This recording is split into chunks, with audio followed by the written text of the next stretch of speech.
चलिए, तो आज हम फ्रिक्शन पे बात करेंगे। फ्रिक्शन, ठीक है, फ्रिक्शन पे हम पहले बेसिक सी चर्चा करेंगे।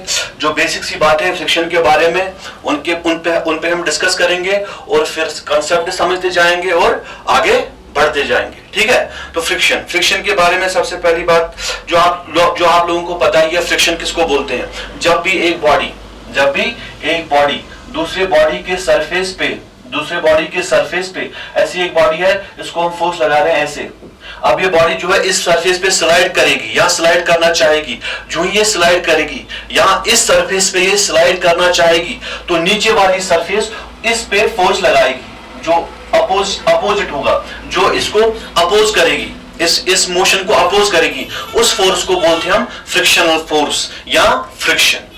तो ये आपको पता ही कि फ्रिक्शन जो है वो फोर्स है जो जब एक बॉडी दूसरे बॉडी के सरफेस पे स्लाइड करना चाहे या स्लाइड करे या रोल करे, तो उस टाइम जो फोर्स डेवलप होता है उन सरफेस के बीच में, उस फोर्स को बोलते हैं फ्रिक्शनल फोर्स। और फ्रिक्शनल फोर्स क्या करता है? फ्रिक्शनल फोर्स अपोज करता है। Frictional force opposes the relative motion, या रिलेटिव मोशन जो होना चाहे, it opposes the tendency of relative motion और it opposes the relative motion. चाहे रिलेटिव मोशन चाहे दो बॉडीज रिलेटिव मोशन में हो या रिलेटिव मोशन में आना चाहती हो, तो उस टाइम जो फोर्स डेवलप होता है उसको बोलते हैं हम फ्रिक्शनल फोर्स। अच्छा, फ्रिक्शनल फोर्स जो है वो frictional force actually contact force का कंपोनेंट है। कांटेक्ट फोर्स के बारे में हमने पहले ही पढ़ा है। जब भी दो बॉडीज ऐसे, एक बॉडी है ए बॉडी और ये बी बॉडी, ये इन कांटेक्ट है, तो इस कांटेक्ट की वजह से एक फोर्स डेवलप होता है यहाँ पे। वो रीजन हम बाद में पढ़ेंगे कैसे होता है। वो एक फोर्स यहाँ पे डेवलप होता है। ऐसे मान लो इस डायरेक्शन में एक फोर्स डेवलप हो गया यहाँ पे कांटेक्ट की जगह पे, जो कांटेक्ट सरफेस है, इस फोर्स को बोलते हैं हम कांटेक्ट फोर्स। क्या चीज? Contact force. अच्छा, तो ये जो कांटेक्ट फोर्स है इसके दो कंपोनेंट आएंगे। एक component perpendicular to the contact surface होगा, उसको हम बोलते हैं नॉर्मल या नॉर्मल रिएक्शन, और दूसरा फोर्स जो है वो अलोंग द कांटेक्ट सरफेस लगता है, दूसरा कंपोनेंट, उसको बोलते हैं हम फ्रिक्शन। तो फ्रिक्शन एक्चुअली कांटेक्ट फोर्स का कंपोनेंट है जो अलोंग द सरफेस लगता है। कहां लगता है? अलोंग द सरफेस, ठीक है। अच्छा, जो कांटेक्ट फोर्स का मैग्नीट्यूड जो आएगा वो आएगा क्या? n square plus f square, normal under root of normal reaction square plus friction, ठीक है। तो f जो है इनका रिजल्टेंट है। तो एक्चुअली जो फ्रिक्शन है वो नया फोर्स नहीं है, बल्कि कांटेक्ट फोर्स का ही कंपोनेंट है जो अलोंग द सरफेस लगता है, ठीक है। अच्छा, बेसिक सी बातें हैं कांटेक्ट इसके चलिए एक और चीज मैं बता देता हूं आपको। यहाँ पे अगर ये एंगल, मान लो ये वाला एंगल लैम्डा है, ये कांटेक्ट फोर्स और नॉर्मल के बीच का एंगल लैम्डा है, तो ऐसे इस ट्रायंगल में से क्या आएगा? फिर इसमें आएगा tan lambda is equal to f by n। tan lambda is equal to f by m, और f बाय n, इस लैम्डा को बोलते हैं हम एंगल ऑफ फ्रिक्शन। लैम्डा को क्या बोलते हैं? एंगल ऑफ फ्रिक्शन, ठीक है। ये बेसिक सी बातें हैं, तो इसलिए हम थोड़ा स्पीड में पढ़ा रहे हैं, क्योंकि ये बेसिक आपको पता ही है, ये आपने 11th में पढ़ा ही होगा, ठीक है। चलिए, तो ये अच्छा, फ्रिक्शन जो है, अच्छा एक और चीज, जो फ्रिक्शन है ये कौन सा फोर्स है? ये इलेक्ट्रोमैग्नेटिक इन नेचर है। क्या है? Electromagnetic in nature. तो फ्रिक्शन जो है वो इलेक्ट्रोमैग्नेटिक इन नेचर है, क्योंकि contact force electromagnetic in nature है। और हाँ, एक्शन रिएक्शन पेयर भी बनाता है। क्या बनाता है? Action reaction pair. देखिए, ये एक बॉडी है ए और ये बी बॉडी है, दोनों कांटेक्ट में, ये कांटेक्ट सरफेस है, दोनों कांटेक्ट में है। अब ये बॉडी आगे जाना चाहेगी ऐसे, तो बी बॉडी पीछे फ्रिक्शन लगाएगी, इसको रोकना चाहेगी, तो बी बॉडी पीछे फोर्स लगाएगी। क्या ए बॉडी भी बी बॉडी पे फोर्स लगाएगी? हाँ। कैसे? आगे। क्यों? क्योंकि ये एक्शन रिएक्शन पेयर बनाता है। देखिए ए पे फ्रिक्शन ऐसे लगेगी पीछे, और बी पे फ्रिक्शन आगे लगेगा, तो दोनों बॉडीज एक दूसरे पे फ्रिक्शन लगाएंगी, तो न्यूटन्स थर्ड लॉ ओबे करता है और एक्शन रिएक्शन पेयर बनाता है। Action reaction pair, okay, action reaction pair बनाता है। तो दोनों बॉडीज पे फ्रिक्शन लगेगा। अच्छा, एक्चुअली में कंसेप्ट समझने की जरूरत है। देखिए एक्चुअली में फ्रिक्शन क्या चाहता है? एक्चुअली में फ्रिक्शन चाहता है कि दोनों बॉडीज जो है साथ साथ रहें। फ्रिक्शन चाहता है कि दोनों बॉडीज साथ साथ रहें। इसलिए जो फोर्स, इसलिए जब भी ऐसी कोई मतलब ऐसा कोई फोर्स या ऐसी कोई टेंडेंसी होगी जिसमें बॉडीज मूव करना चाहेगी एक दूसरे के रेस्पेक्ट में, जब एक दूसरे के रेस्पेक्ट में मूव करना चाहेगी, तो उस टाइम जो है फ्रिक्शन डेवलप होगा और फ्रिक्शन उसको अपोज करना चाहेगा। क्योंकि फ्रिक्शन क्या चाहता है? फ्रिक्शन चाहता है कि दोनों बॉडीज साथ साथ रहें, दोनों बॉडीज साथ साथ रहें। फ्रिक्शन जो है, देखिए फ्रिक्शन,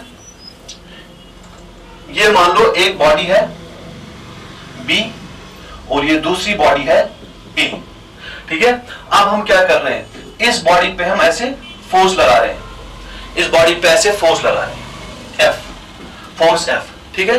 मान लो ये फोर्स बहुत कम है, छोटा स्मॉल फोर्स लगा रहे हैं, ऐसे ऐसे ए बॉडी को धक्का दे रहे हैं, फोर्स लगा रहे हैं, तो फोर्स इतना छोटा है कि ए बर्न आगे मूव नहीं करता या ए स्लाइड नहीं करता आगे। फोर्स बिल्कुल कम है कि ए बॉडी स्लाइड नहीं करती है। ए बॉडी स्लाइड नहीं करती, इसका मतलब क्या हुआ? इसका मतलब हुआ जो ये फोर्स है, इसको कोई अपोज कर रहा है, वो कौन सा फोर्स है? वो फ्रिक्शनल फोर्स है। लेकिन एक्सेलरेशन, अब according to Newton second law, जब भी किसी बॉडी पे फोर्स लगेगा तो उसमें एक्सेलरेशन प्रोड्यूस होगी। जब भी फोर्स लगेगा तो एक्सेलरेशन प्रोड्यूस होगी। लेकिन यहाँ पे ए पे फोर्स तो लग रहा है लेकिन एक्सेलरेशन प्रोड्यूस नहीं हो रही है, बॉडी मूव नहीं कर रही है। तो इसका मतलब क्या हुआ कि इस पे नेट फोर्स जीरो है, लेकिन हम तो फोर्स लगा रहे हैं, तो नेट फोर्स कैसे जीरो है? नेट फोर्स जीरो है क्योंकि पीछे फ्रिक्शन लग रहा है। ऐसे देखो, ए बॉडी पे आगे एफ लग रहा है और पीछे फ्रिक्शन लग रहा है, क्योंकि बॉडी मूव नहीं कर रही है। इसका मतलब क्या हुआ? एक्सेलरेशन जीरो है। एक्सेलरेशन जीरो है तो ये रेस्ट में है। रेस्ट में मतलब क्या हुआ? ये एफ फोर्स और ये फ्रिक्शन, ये अप्लाइड फोर्स और ये फ्रिक्शनल फोर्स दोनों बराबर होने चाहिए, तभी नेट फोर्स जीरो आएगा। इसका मतलब जो यहां पे फ्रिक्शनल फोर्स होगा वो एफ के बराबर होगा, ठीक है। क्या फ्रिक्शन लग रहा है? हाँ। क्या बॉडी मूव कर रही है? नहीं। तो ये जो फ्रिक्शन यहां पे लग रहा है इसको बोलते हैं हम स्टैटिक फ्रिक्शन। क्या बोलते हैं?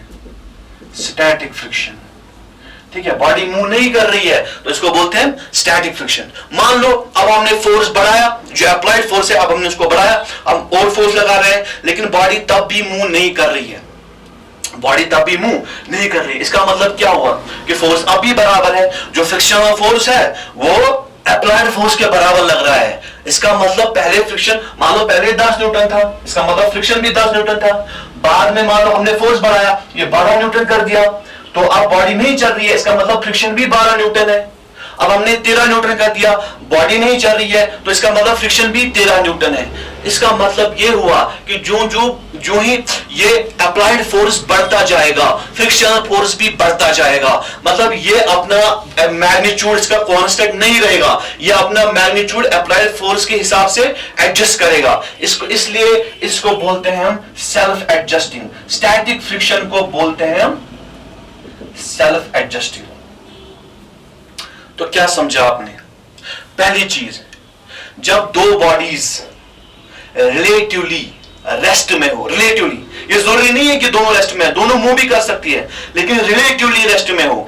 एक ए से देखेंगे, ए के रेस्पेक्ट में बी स्टैटिक और बी के रेस्पेक्ट में ए स्टैटिक एट रेस्ट, तो उस टाइम जो बीच में, इनके बीच में जो अलोंग द सरफेस फ्रिक्शन लगेगा तो उसको बोलते हैं हम स्टैटिक फ्रिक्शन।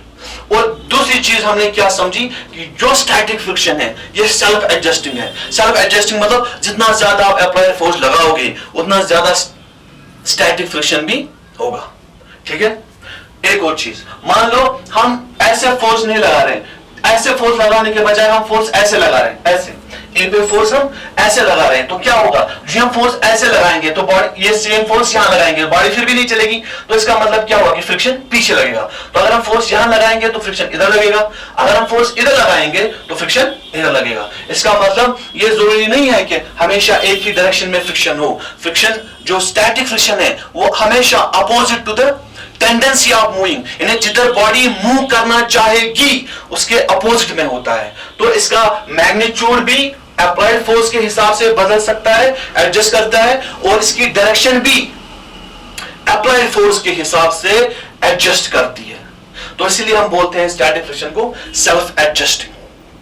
ठीक है, अब मान लो हमने फोर्स को और बढ़ाया, अब हमने फोर्स को बढ़ाया, फोर्स बढ़ाया और अब ये चलने लगी, मतलब उस चलने से ठीक पहले हम देखो, पहले फोर्स लगा रहे हैं, बॉडी नहीं चल रही है, ए नहीं चल रही है, ए बॉडी नहीं चल रही है, अब हमने फोर्स बढ़ाया, ए नहीं चल रहा है, फिर फोर्स बढ़ाया, ए नहीं चल रहा है, फिर बढ़ाया, और एक टाइम ऐसा आएगा कि जो ही जब ये बॉडी मूव करना चाहेगी, स्लाइड करना चाहेगी over the surface of B, उससे ठीक पहले, मतलब जब ये स्लाइड करना चाहेगी, at the verge of sliding जब ये होगी, जब ये स्लाइड करना चाहे, लेकिन स्टैटिक ही रहेगी, जब ये मतलब उससे थोड़ा सा 0.00001 न्यूटन भी अगर थोड़ा सा फोर्स बढ़ाएंगे तो ये स्लाइड करेगी, तो उस टाइम पे जब ये eight the verge of sliding होगा, उस टाइम पे जो स्टैटिक फ्रिक्शन होगी वो उसको बोलते हैं मैक्सिमम स्टैटिक फ्रिक्शन या लिमिटिंग फ्रिक्शन। क्यों? क्योंकि उसके बाद बॉडी मूव करेगी, और जब बॉडी एक्चुअली में मूव करेगी, जब ये बॉडी स्लाइड होगी over the surface of B, उस टाइम जो फ्रिक्शन होगा उसको बोलते हैं हम काइनेटिक फ्रिक्शन। क्या बोलते हैं? Kinetic friction. तो काइनेटिक फ्रिक्शन तब आता है जब एक्चुअली में बॉडी, ये ए बॉडी बी के रेस्पेक्टिव में मूव कर रही हो, जब एक्चुअल में रिलेटिव मोशन हो, रिलेटिव मोशन। तो काइनेटिक फ्रिक्शन कब आता है? जब एक्चुअल में रिलेटिव मोशन हो, जब एक्चुअली में ए और बी, ए की कुछ वेलोसिटी हो विद रेस्पेक्ट टू बी, या बी की कुछ वेलोसिटी हो विद रेस्पेक्ट टू ए, उस टाइम जो फ्रिक्शन आएगा उसको बोलते हैं रिलेटिव, उसको बोलते हैं काइनेटिक फ्रिक्शन। और काइनेटिक फ्रिक्शन हमेशा अपोज करता है किसको? अपोज करता है किसको? रिलेटिव मोशन को, रिलेटिव वेलोसिटी को अपोज करता है। यानी अगर ए पे फ्रिक्शन लगेगा, किधर लगेगा? कि वो बी के रेस्पेक्ट में जिधर ए की वेलोसिटी होगी उसके अपोजिट। ठीक है, अच्छा, तो वो काइनेटिक फ्रिक्शन होगी। लेकिन काइनेटिक फ्रिक्शन से पहले, ठीक पहले, जो ही बॉडी मूव करना चाहेगी लेकिन रुकी हुई होगी, eight the verge of moving हो, उस टाइम जो फ्रिक्शन होती है उसको बोलते हैं वो स्टैटिक फ्रिक्शन। उसको हम लिख सकते हैं स्टैटिक फ्रिक्शन मैक्सिमम, या उसको बोलेंगे हम FL, लिमिटिंग फ्रिक्शन। जो मैक्सिमम स्टैटिक फ्रिक्शन है उसको बोलते हैं हम लिमिटिंग फ्रिक्शन। क्या बोलते हैं? Limiting friction. ठीक है, अच्छा, जो लिमिटिंग फ्रिक्शन है यानी कि FS मैक्सिमम जो है वो डिपेंड करता है किस पे? नॉर्मल रिएक्शन पे। किस पे? नॉर्मल रिएक्शन पे। सोचो जरा, सोचो, अगर ये फोर्स हम लगा रहे हैं और किसी फोर्स पे ये मूव करना स्टार्ट करेगी, मान लो हमने यहां से एक और फोर्स लगाया ऐसे, क्या उसी फोर्स पे ये मूव करेगी फिर से? इसी फोर्स पे जिस फोर्स से पहले मूव करना चाहती थी, eight the verge of moving थी, क्या अब भी उसी फोर्स पे मूव करेगी? नहीं। क्यों? क्योंकि अब हमने ऊपर से फोर्स लगाया, तो हमें ज्यादा फोर्स लगाना पड़ेगा उसको मूव करने के लिए। ज्यादा फोर्स मतलब क्यों लगाना पड़ेगा? इसका मतलब फ्रिक्शन भी बढ़ गया होगा। तो जो फ्रिक्शन है वो इस फोर्स पे भी डिपेंड करता है। और ये फोर्स क्या है? ये फोर्स एक्चुअली में करता क्या है? ये फोर्स एक्चुअली में नॉर्मल को बढ़ाता है। यहाँ पे एक और नॉर्मल क्या था? नॉर्मल रिएक्शन यहाँ पे क्या था? इस पे N, mg, वेट। अब जो है, अब वेट प्लस ये वाला फोर्स, तो इसका मतलब नॉर्मल रिएक्शन जो है वो बढ़ गया है। तो जो लिमिटिंग फ्रिक्शन है, स्टैटिक फ्रिक्शन का जो मैक्सिमम लिमिट है वो किस पे डिपेंड करता है? वो नॉर्मल रिएक्शन पे डिपेंड करता है। और ऐसे लिखेंगे हम FS मैक्सिमम, प्रोपोर्शनलिटी लगाएंगे और यहाँ पे कांस्टेंट आएगा μSN। और μSN को क्या बोलते हैं? Coefficient of static friction. μS को क्या बोलते हैं?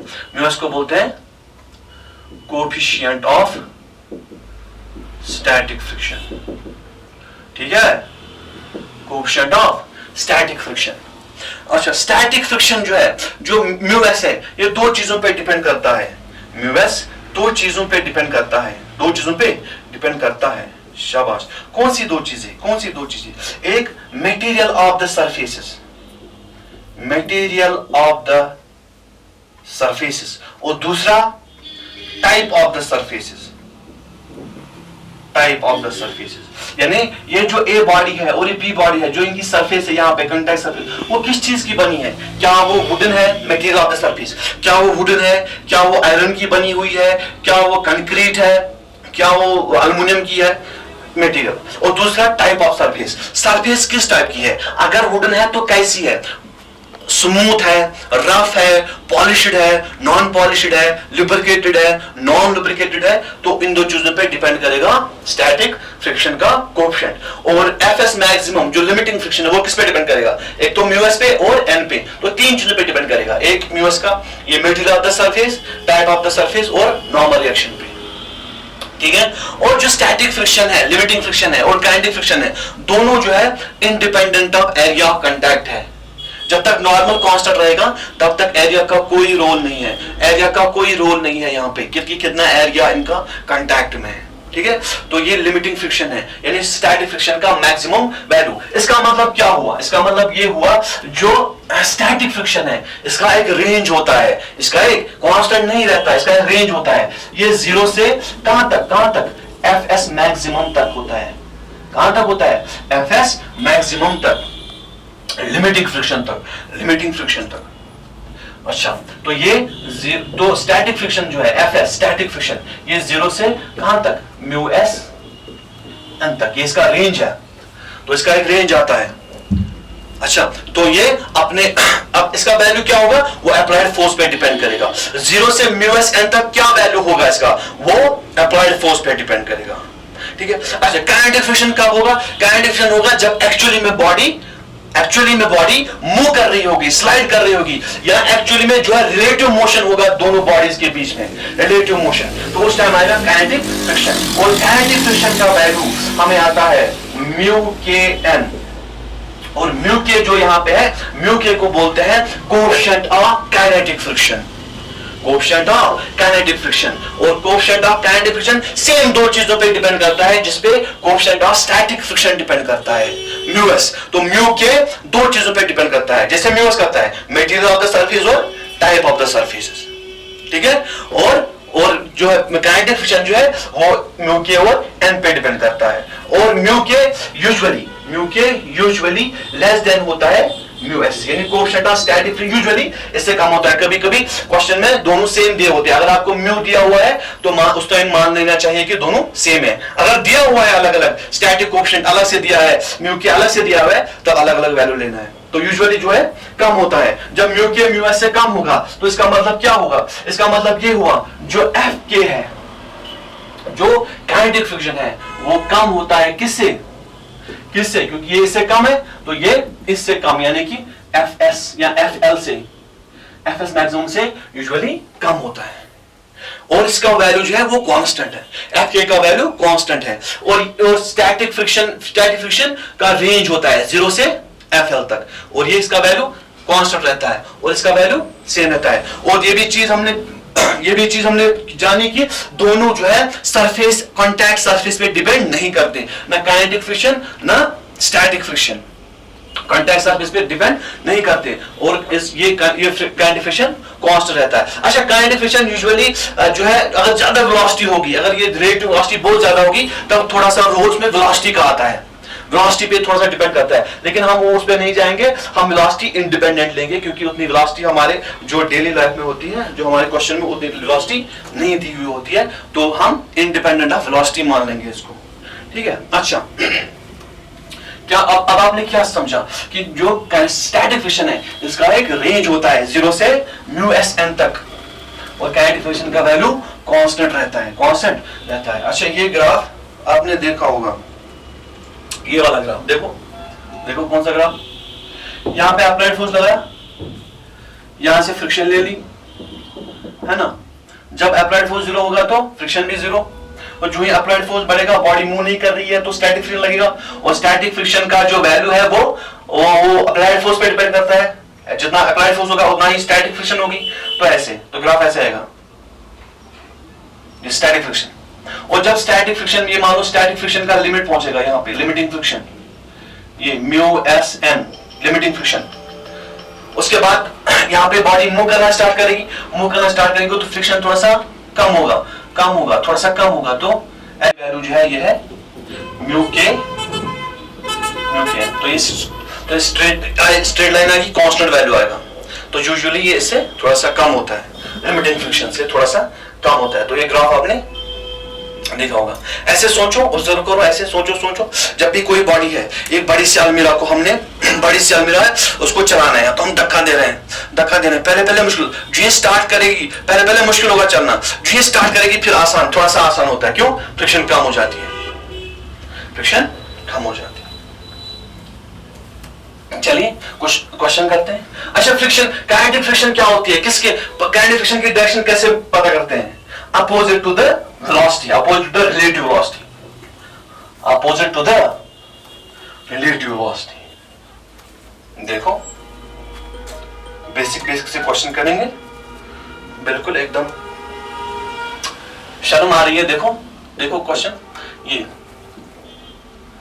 बॉडी है ए और ये दूसरी बॉडी की सरफेस है, ये इस सरफेस पे, दूसरी बॉडी की सरफेस पे बॉडी ए रखी है, ठीक है। अब हमने क्या किया, हमने फोर्स लगाया, ऐसे फोर्स लगाया, ठीक है। जब हमने फोर्स लगाएगा तो फ्रिक्शन कितना लगेगा, पीछे है ना, फ्रिक्शन पीछे लगेगा। मान लो यहाँ पे जो वैल्यू है म्यू एस का वैल्यू है 0.4, ठीक है, और म्यू के का वैल्यू है 0.3, यूजुअली से कम होता है, दोनों सेम भी हो सकते हैं किसी क्वेश्चन में, ठीक है।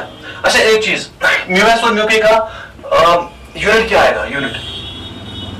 आएगा, देखो एफ के किसके बराबर होता है, म्यू के एन, तो म्यू के किसके बराबर आएगा, एफ के डिवाइड बाई एन।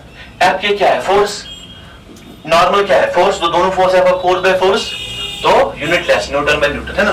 तो म्यू एस म्यू के unitless, dimensionless, mu S and mu के क्या है, यूनिटलेस, डायमेंशनलेस, ठीक है। तो इसका वैल्यू 0.4 और इसका वैल्यू 0.3। अब यहाँ पे क्या होगा, फ्रिक्शन, ठीक है। अब इस क्वेश्चन को हम जनरलाइज करेंगे, फोर्स का वैल्यू लेंगे। चलो इस बॉडी का मास लेंगे हम, मान लो 2 kg, ठीक है, बॉडी का मास लेंगे 2 kg। अब देखो एक टेबल बनाएंगे हम इसको जनरलाइज करेंगे, 2-4 क्वेश्चन हम बच जाएंगे, एक ही क्वेश्चन आएगा। देखो यहाँ पे फोर्स का वैल्यू, ठीक है, यहाँ पे फ्रिक्शन, ठीक है, और यहाँ पे एक्सेलरेशन। मान लो पहले F का वैल्यू है 6 न्यूटन, फोर्स जो अप्लाइड फोर्स हमने लगाया 6 न्यूटन, कितना लगाया, 6 न्यूटन। चलो बताओ फ्रिक्शन कितना होगा। पहले हम देखो क्या करेंगे, पहली बात, जब ऐसा कोई क्वेश्चन आएगा, फिर पहली बात क्या है, एफएस मैक्सिमम निकालना है। क्या निकालना है, लिमिटिंग फ्रिक्शन का वैल्यू निकालना है। तो लिमिटिंग फ्रिक्शन किसके बराबर है, बताओ, म्यू एस एन, एन मतलब नॉर्मल रिएक्शन, जो ये नॉर्मल रिएक्शन देता है। यहाँ पे नॉर्मल कितना लगेगा, ऊपर है ना, ए पे, और नीचे क्या होगा, एम जी।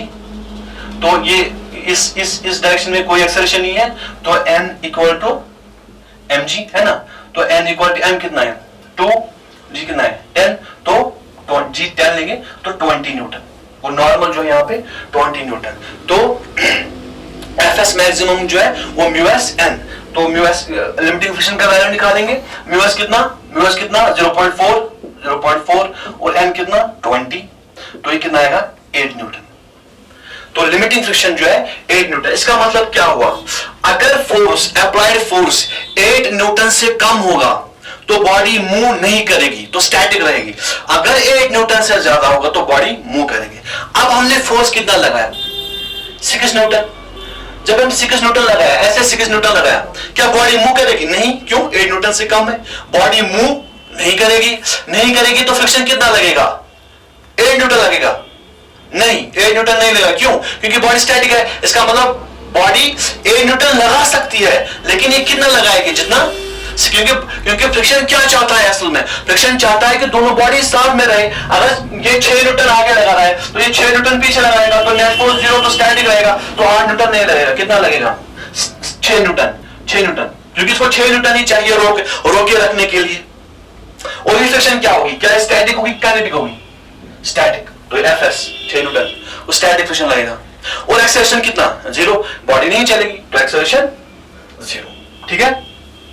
ओके, मान लो अब हमने लगाया फोर्स 6 से ज्यादा 7 न्यूटन, ठीक है, क्या 8 से कम है? हाँ, तो फ्रिक्शन कितना लगेगा? 7 न्यूटन। एक्सेलरेशन कितना होगा? 0, ठीक है। अब हमने मान लो 7.999999 ऐसा फोर्स लगाया, तो फ्रिक्शन ये उससे कम होगा, तो फ्रिक्शन भी उतना ही लगेगा और एक्सेलरेशन 0। मान लो इससे ज्यादा है, मान लो इससे ज्यादा, मान लो हमने 10 न्यूटन लगाया फोर्स, 10 न्यूटन फोर्स लगाया, तो 10 न्यूटन फोर्स लगाया तो फ्रिक्शन मैक्सिमम फ्रिक्शन कितना लगा सकता है? लिमिटिंग 8, तो फोर्स ज्यादा है 8 से, तो इसका मतलब क्या है? बॉडी चलेगी, बॉडी चलेगी तो कौन सा फ्रिक्शन लगेगा? काइनेटिक। कौन सा? काइनेटिक। और काइनेटिक फ्रिक्शन का वैल्यू क्या है? म्यू के एन, है कि नहीं? तो काइनेटिक फ्रिक्शन जो है म्यू के 0.3, एन कितना? 20, तो काइनेटिक फ्रिक्शन का वैल्यू आया 6 न्यूटन। तो फ्रिक्शन, क्या फ्रिक्शन अब 8 लगेगा? नहीं, फ्रिक्शन लगेगा 6, क्योंकि बॉडी अब चल, there is actual relative motion, अब रिलेटिव मोशन आ गई तो फ्रिक्शन लगेगा काइनेटिक फ्रिक्शन कितना? 6 न्यूटन। तो यहां पे लगेगा 6 न्यूटन, मगर कौन सा फ्रिक्शन? काइनेटिक, ठीक है। और एक्सेलरेशन, काइनेटिक फ्रिक्शन कितना लगेगा? पीछे। काइनेटिक फ्रिक्शन कितना लगेगा? पीछे, कितना? 6 न्यूटन। और आगे कितना फोर्स लगाया हमने? 10, तो नेट फोर्स कितना है? 10 माइनस 6 4, और मास कितना है? तो एक्सेलरेशन आएगा F by m, net force by mass, तो नेट फोर्स है 10 माइनस 6 4 डिवाइड बाय मास 2, तो एक्सेलरेशन आएगा 2 मीटर पर सेकंड स्क्वायर, ठीक है। मान लो हमने एक्सटर्नल फोर्स 12 न्यूटन कर दिया, ठीक है, 12 न्यूटन, 12 न्यूटन, तो फ्रिक्शन कितना आएगा? फ्रिक्शन फिर भी काइनेटिक आएगा, कितना आएगा फ्रिक्शन? आगे कितना फोर्स है? 20, अब हमने 12 कर दिया, तो 12 पीछे कितना रहेगा? 6, काइनेटिक फ्रिक्शन लगेगा, तो काइनेटिक फ्रिक्शन 6। अब फ्रिक्शन कांस्टेंट रहेगा, क्यों? क्योंकि काइनेटिक है, तो काइनेटिक फ्रिक्शन कांस्टेंट है, ठीक है। अब कांस्टेंट फ्रिक्शन लगेगी कितनी? 6 न्यूटन, तो नेट फोर्स कितना है? 12 माइनस 6, 12 माइनस 6, और एक्सेलरेशन क्या आएगी? Net force divide by mass, और 6 माइनस 2 3 मीटर पर सेकंड स्क्वायर। तो इसके बाद जो फ्रिक्शन है वो कांस्टेंट रहेगी और एक्सेलरेशन बढ़ती जाएगी। जो हम अप्लाइड फोर्स बढ़ाते जाएंगे तो काइनेटिक जो एक्सेलरेशन है वो बढ़ती जाएगी। अगर ग्राफ डालेंगे इसका, देखो ग्राफ भी डाल सकते हैं, इसमें क्या है, आसान सी बात है कि नहीं? देखो ग्राफ लगाए डालेंगे किसका? फ्रिक्शन, इसका एक्सेलरेशन और अप्लाइड फोर्स का। देखो यहां से हमने लिया अप्लाइड फोर्स और यहां से एक्सेलरेशन। जब अप्लाइड फोर्स 8 न्यूटन यानी कि maximum static friction limiting friction से कम होगा तो स्टैटिक फ्रिक्शन लगेगा और एक्सेलरेशन 0 होगा, तो एक्सेलरेशन 0 होगा। देखो मान लो ये वैल्यू है, मान लो 8 न्यूटन यहाँ पे, यानी कि लिमिटिंग फ्रिक्शन का वैल्यू है, तो यहां से यहां तक एक्सेलरेशन 0, और उसके बाद एक्सेलरेशन क्या होगा? इंक्रीज होगा, है ना? तो एक्सेलरेशन उसके बाद ऐसे, देखो अप्लाइड के फोर्स के साथ साथ वो proportional to the applied force, ठीक है। तो ये तो बेसिक सा क्वेश्चन हो गया फ्रिक्शन पे।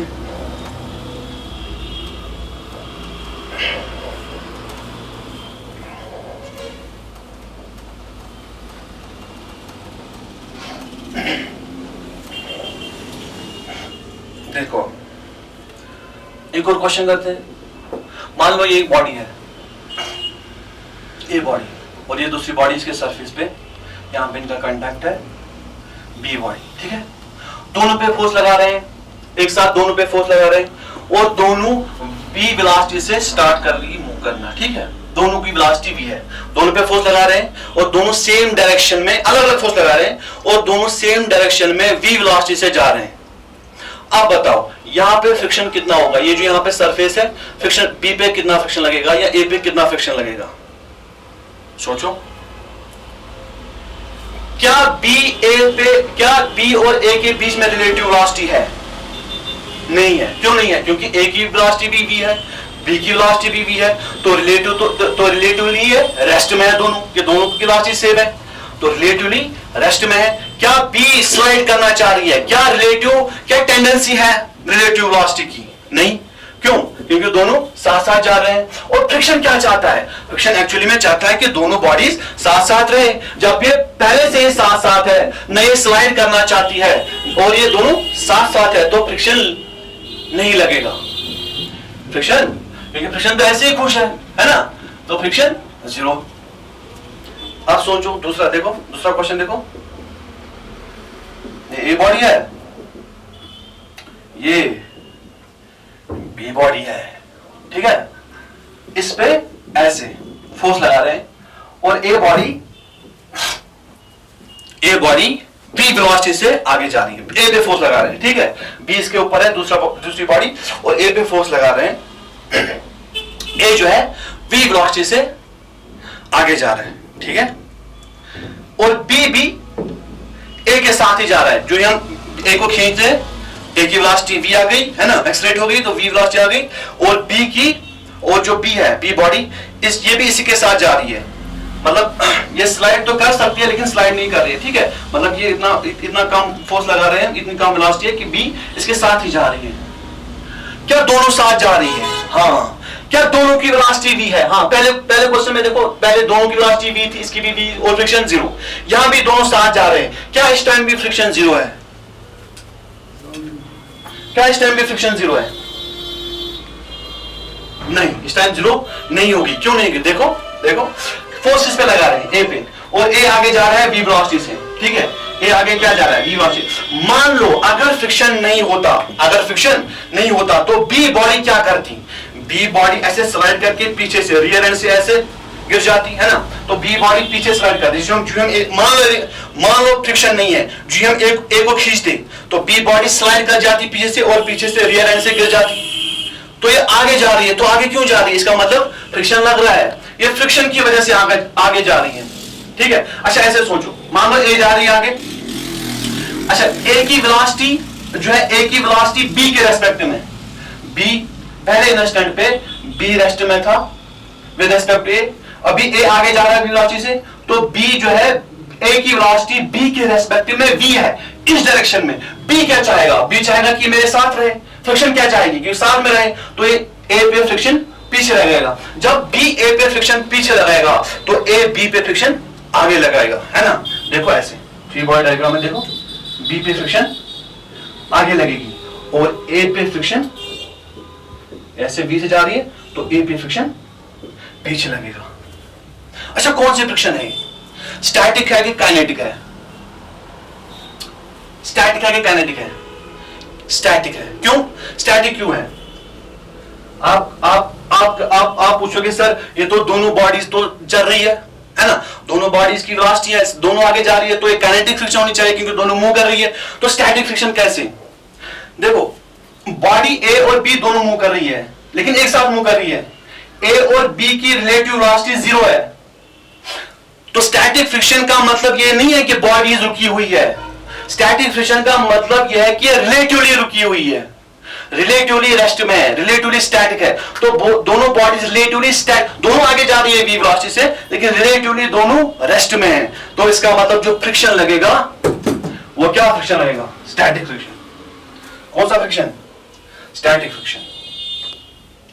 अब देखो एक और एग्जांपल, छोटी छोटी सी बात है ना, ऐसा इसमें कोई रॉकेट साइंस नहीं है, लेकिन देखो एक और क्वेश्चन देखो, ये बॉडी ए है और ये बी बॉडी है, ऐसी बी बॉडी इसके ऊपर, ठीक है, ए ऐसे वेलोसिटी से जा रही है आगे। अच्छा वेलोसिटी इतनी ज्यादा है कि बी जो है वो पीछे जा रहा है, स्लाइड कर रहा है ना। जो हम ए को खींचेंगे जोर से तो इतनी ज्यादा वेलोसिटी है कि बी पीछे स्लाइड कर रही है, ऐसे स्लाइड कर रही है, ऐसे इसकी वेलोसिटी आ गई पीछे। क्या फ्रिक्शन लगेगा? हाँ फ्रिक्शन लगेगा, लेकिन कौन सी फ्रिक्शन लगेगी इस टाइम? काइनेटिक। क्यों? क्योंकि अब रिलेटिवली ये मूव कर रहे हैं, ए आगे जा रहा है और बी पीछे जा रहा है, तो दोनों की रिलेटिव वेलोसिटी है ना। ए के रेस्पेक्ट में बी पीछे जा रहा है और बी के रेस्पेक्ट में ए आगे जा रहा है, तो यहां पे इनकी रिलेटिव वेलोसिटी आ गई, तो फ्रिक्शन जो है वो काइनेटिक फ्रिक्शन लगेगा। क्या लगेगा?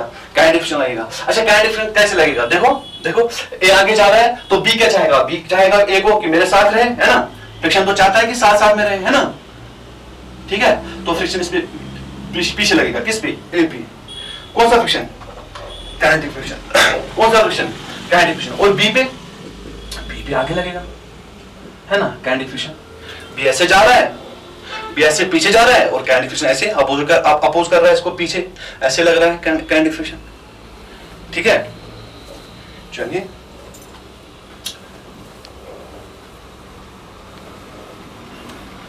देखिए, ये मान लो एक बॉडी है, ठीक है, आसान से क्वेश्चन है आज की क्लास में, है ना। देखो इसका मास है m, इसका मास है m, और हमने ऐसे फोर्स लगाया है, ठीक है, और यहाँ पे जो है फ्रिक्शन का जो कोएफिशिएंट है वो है म्यू, दोनों म्यू एस म्यू के दोनों म्यू है, ठीक है। तो बताइए लिमिटिंग फ्रिक्शन का वैल्यू, आसान है ना। यहाँ पे नॉर्मल कितना है, नॉर्मल है mg, है कि नहीं, नॉर्मल ऊपर लग रहा है, mg नीचे लग रहा है, तो नॉर्मल क्या है mg, और जो fs मैक्सिमम आएगा यानी कि लिमिटिंग फ्रिक्शन का जो वैल्यू है वो आएगा म्यू s, यानी कि म्यू fs मैक्सिमम जो है वो आएगा म्यू n, यानी fs मैक्सिमम जो है वो आएगा म्यू mg, है ना।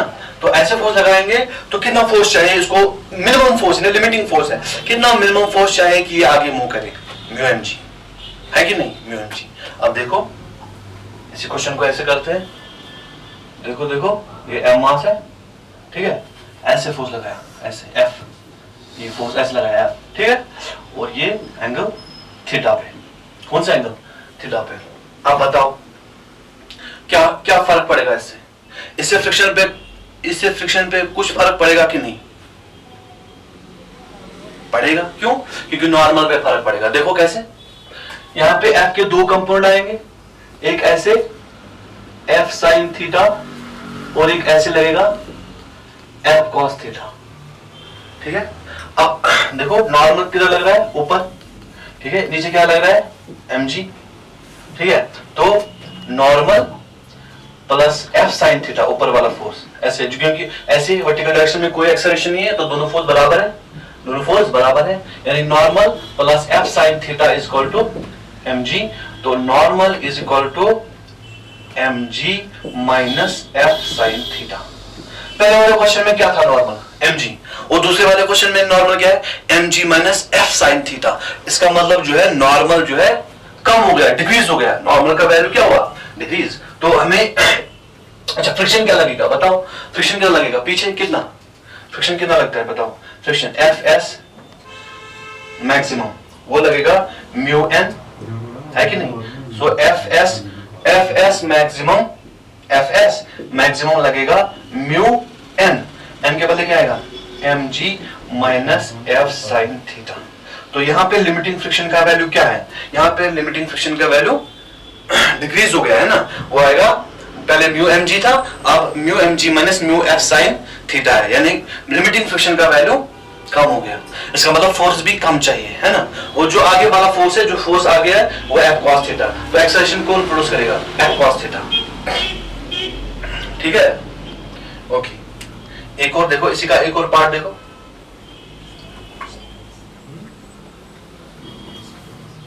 एक और पार्ट देखो इसका। मान लो हम ऐसे फोर्स लगाएंगे इस बॉडी पे, ये जो बॉडी है इस पे फोर्स ऐसे लगाएंगे, ऐसे ऐसे, पहले ऐसे खींचा था, अब ऐसे फोर्स लगाएंगे, ठीक है, थीटा पे, थीटा एंगल पे, ठीक है। अच्छा यहाँ पे आपके दो कंपोनेंट आएंगे, है कि नहीं, एक ऐसे आएगा, देखो देखो, जब हम f के कंपोनेंट करेंगे तो एक ऐसे आएगा f cos थीटा, ऐसे वो आगे आएगा ऐसे f cos थीटा, क्योंकि ये एंगल थीटा, ये एंगल थीटा, ये एंगल थीटा, तो ये एंगल थीटा, तो ये वाला कंपोनेंट f cos थीटा, और दूसरा कंपोनेंट आएगा ऐसे, देखो ऐसे f sin थीटा, ठीक है। नॉर्मल किधर लग रहा है, ऊपर, नीचे क्या लग रहा है mg, ठीक है।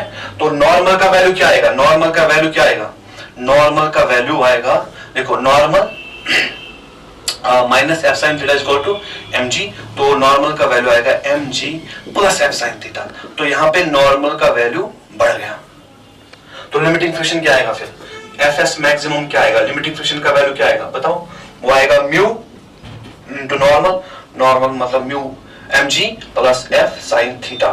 तो यहाँ पे नॉर्मल का जो मैक्सिमम लिमिटिंग फ्रिक्शन है उसका वैल्यू जो है बढ़ गया और यहाँ पे वैल्यू कम हो गया। अब एक क्वेश्चन है, देखो क्वेश्चन है कि एक बॉडी है ऐसे, देखो क्वेश्चन क्या है, देखो एक बॉडी है ऐसे, ये m मास की, ठीक है, ऐसे सरफेस पे, और ये इसका कोएफिशिएंट म्यू है।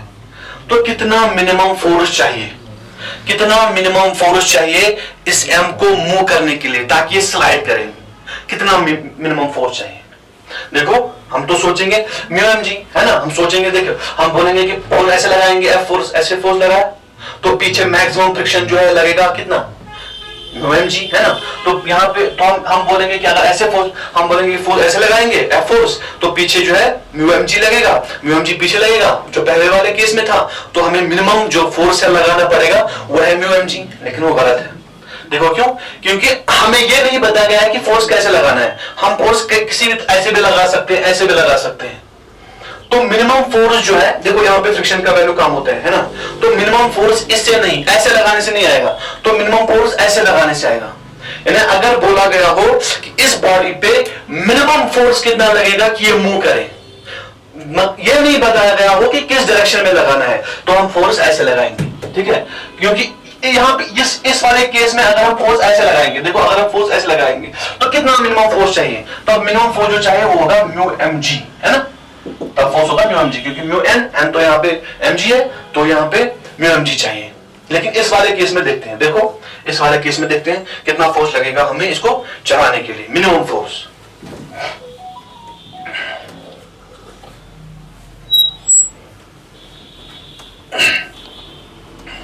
देखो हमने फोर्स लगाया ऐसे, ये हमारा लिमिटिंग फ्रिक्शन का वैल्यू आ गया, तो हमें मिनिमम इतना फोर्स लगाना है कि ये मूव करे। तो मिनिमम कितना फोर्स लगाना है, इतना, ये लिमिटिंग वैल्यू है। तो इसका मतलब जो हम फोर्स लगा रहे हैं, हम फोर्स क्या लगा रहे हैं, F नहीं, हम फोर्स लगा रहे हैं F cos थीटा, क्योंकि जो इसको चलाएगा, जो F के दो कंपोनेंट किए, एक तो F sin थीटा, वो तो नॉर्मल में हो गया, वो तो नॉर्मल में इसमें माइनस हो गया, तो दूसरा जो फोर्स है F cos थीटा, ये इसको आगे चलाएगा। तो जो F cos थीटा है, मिनिमम वैल्यू कितना होना चाहिए F cos थीटा का, इतना, यानी एक्चुअली में F cos थीटा इससे ज्यादा होना चाहिए, F cos थीटा इस फोर्स से ज्यादा होना चाहिए। तो मिनिमम वैल्यू हम लिमिटिंग वैल्यू ये ले लेंगे, तो इसका मतलब F cos थीटा होना चाहिए mu mg minus mu f sin theta, ठीक है। इसको इधर लाइए, तो F cos theta plus mu f sin theta is equal to mu mg, ठीक है। और ये हो गया, F कॉमन किया, उसको यहाँ पे कॉमन करके उधर डिवाइड किया, तो F आएगा mu mg divided bye cos theta plus mu sin theta. ये मिनिमम वैल्यू आया फोर्स का, तो इतना मिनिमम फोर्स चाहिए, लेकिन ये थीटा पे डिपेंडेंट है ना। अब ये थीटा पे डिपेंडेंट है, अब देखो क्या करेंगे हम, देखो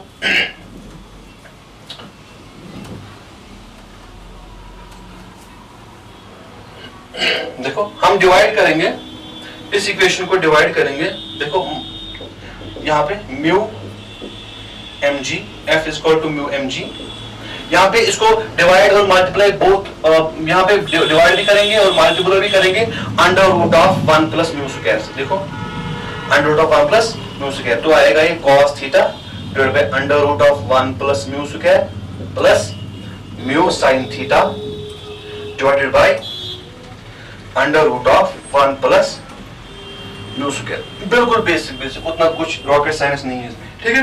तो ये हमने यहाँ डिवाइड भी किया और मल्टीप्लाई भी किया, under root of 1 plus mu square. ऐसे देख लो, देखो ये मान लो एक ट्रायंगल है, ठीक है, और ये मान लो एक एंगल है, मान लो थीटा, ये अल्फा, ठीक है, अल्फा, और इसका ये म्यू मान लो ये 1, तो ये क्या आएगा under root of 1 plus mu square, है ना। अगर ये 1 है, ये म्यू है, तो ये आएगा under root of 1 plus mu square. अब इस देखो, इस ट्रायंगल में देखो, इस ट्रायंगल में देखो, mu divide by under root of 1 plus mu square, ये mu divide by under root of 1 plus mu square, वो क्या बेस बाय हाइपोटेन्यूज, वो आएगा cos अल्फा, है ना।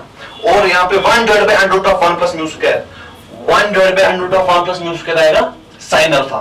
तो ये क्या इक्वेशन क्या बनेगी, f is equal to mu mg divided by under root of 1 plus mu square ये आएगा cos alpha, sorry 1 divide by जाएगा sin alpha, sin alpha 1 divide by under root of 1 plus mu square उस triangle से, तो आएगा sin alpha cos theta plus mu by this हो गया cos alpha sin theta. तो ये तो cos a sin b plus sin a cos b, ये कौन सी इक्वेशन है? ट्रिग्नोमेट्रिक इक्वेशन, ये है sin a प्लस b। तो f आएगा mu mg divided by under root of 1 plus mu square sine of theta plus alpha, sine of a plus b। ठीक है, ये मिनिमम फोर्स है। अच्छा, ये मिनिमम कब होगा? ये इस मिनिमम कब होगा? जब इसका वैल्यू मैक्सिमम होगा। इसका वैल्यू मैक्सिमम कितना होगा? जब इसका वैल्यू 1 होगा। यानी कि मैक्सिमम कब होगा? जब साइन थीटा प्लस अल्फा कितना होगा? 1। और जब 1 होगा तो थीटा प्लस अल्फा कितना होगा? तब 90, है ना? नहीं, तो जब ये 90 होगा तो इसका वैल्यू क्या आएगा? मिनिमम वैल्यू क्या आएगा? तो एफ मिनिमम लिखेंगे। क्या लिखेंगे? एफ मिनिमम क्या आएगा फिर? Mu mg divided by under root of 1 plus mu square. तो ये जो वैल्यू है, ये इसका वैल्यू 1, मैक्सिमम जब मिनिमम कंडीशन में इसका वैल्यू 1, तो जो मिनिमम फोर्स हमें चाहिए इसको चाहने के लिए वो है mu mg divided by under root of 1 plus mu square. Mu mg नहीं, बल्कि mu mg divided by under root of 1 plus mu square. तो इतना फोर्स हमें लगाना है और इस डायरेक्शन में, ठीक है? तो हमें मिनिमम फोर्स चाहिए इस डायरेक्शन में, mu mg divided by under root of 1 plus mu square. अच्छा, और एक और बात देखो थीटा प्लस अल्फा 90 है। इसका मतलब अगर ये ट्रायंगल है तो ये अल्फा है, तो इसका मतलब ये थीटा है, तो थीटा प्लस अल्फा 90 है कि नहीं? ये वाला। अच्छा, इसमें देखो थीटा का वैल्यू देखो, tan यहां पे निकालो आप, tan अल्फा निकालो, tan theta, sorry tan theta कितना है? tan perpendicular by mu by 1, है ना? तो tan theta is equal to mu theta is equal to tan inverse mu. तो इस एंगल पे, है ना, एंगल का वैल्यू, इस एंगल पे इतना मिनिमम फोर्स चाहिए, ऐसे फोर्स पुल करना है ऐसे, तो इस एंगल पे इतना मिनिमम फोर्स चाहिए कि ये जो बॉडी है ये मूव करेगी। ठीक है, तो मिनिमम फोर्स ये चाहिए इस एंगल पे। ठीक है, ओके।